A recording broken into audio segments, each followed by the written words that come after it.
Assignment 2.2 में हमें कहता है कि आपको दो वेक्टर्स दे रखे हैं, ए 5i प्लस जे और बी हमारे पास है 2i प्लस 4j।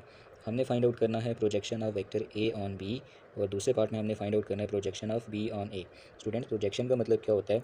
अगर हमारे पास दो वेक्टर हैं, देखें एक वेक्टर ए है, दूसरा वेक्टर बी है, और इनके दरमियान यहाँ पे कोई सर्टेन एंगल थीटा मौजूद है, तो अगर मैं ए को कंपोनेंट्स में रिजॉल्व कर लूँ तो आप जानते हैं कि इसका एक कंपोनेंट मेरे पास बनेगा ए साइन थीटा। कंपोनेंट में रिजॉल्व करने के लिए मैंने इस ए से ये परपेंडिकुलर ड्रा कर लिया किसकी जानिब, बी की जानिब, तो ये इसका ए साइन थीटा वाला कंपोनेंट बन गया, यानी परपेंडिकुलर कंपोनेंट, और ये इसका हॉरिजॉन्टल कंपोनेंट बन गया ए कॉस थीटा। तो स्टूडेंट, अगर आप ए कॉस थीटा को देखें तो ए कॉस थीटा यानी ये वाला कंपोनेंट जो है वो एक्जैक्टली बी के ऊपर आ रहा है। स्टूडेंट, यही कंपोनेंट जो है वो हमने फाइंड आउट करना है, इसी को हम ए का प्रोजेक्शन कहते हैं बी के ऊपर।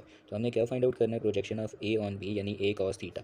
हम जानते हैं by definition A dot B किसके इक्वल होता है? ए बी कॉस थीटा के। यहाँ से हम इसको यूँ लिख सकते हैं, A dot B is equals to A cos theta जो हमने फाइंड आउट करना है, और देन बी।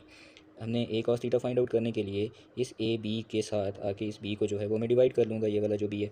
अब हमने इस इक्वेशन की रिक्वायरमेंट जो है वो पूरी करनी है। इस इक्वेशन में ए डॉट बी सबसे पहले हम लोग फाइंड आउट कर लेते हैं। तो हम जानते हैं ए डॉट बी किसके इक्वल होता है? ए एक्स बी एक्स और A Y B Y.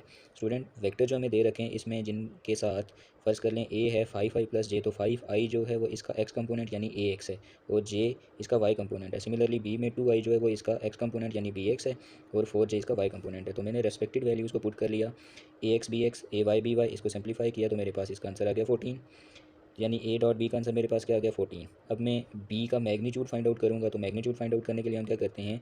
X component का स्क्वायर प्लस वाई कंपोनेंट का स्क्वायर और होल स्क्वायर रूट। तो अब इसी तरह से हमने बी एक्स यानी 2 का स्क्वायर आ गया, और बी वाई यानी कि 4 का स्क्वायर आ गया। इसको सिंप्लीफाई कर लिया तो मेरे पास आ गया ये 2 स्क्वायर रूट ऑफ 5। ये 20 आता है, जिसको आप 5 इंटू 4 लिख सकते हैं। 2 का जो है स्क्वायर रूट 4 का स्क्वायर रूट 2 निकल आएगा, तो आपके पास 2 स्क्वायर रूट ऑफ 5। तो सिंपली अब आपने इक्वेशन में वैल्यू सब्सिट्यूट कर देनी है, putting the values in equation number 1। तो ए डॉट बी की जगह हमने 14 लिख लिया, ये हमारे पास आ गया 2:5। 2 1 2, 2 7 14, तो आपके पास 7 over square root of 5। This is the projection of A on B.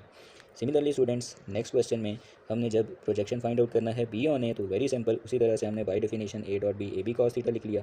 इस वक्त हमने B cos theta find out करना है। बी कॉस थीटा किसके इक्वल आ जाएगा? A dot B divided by magnitude of A.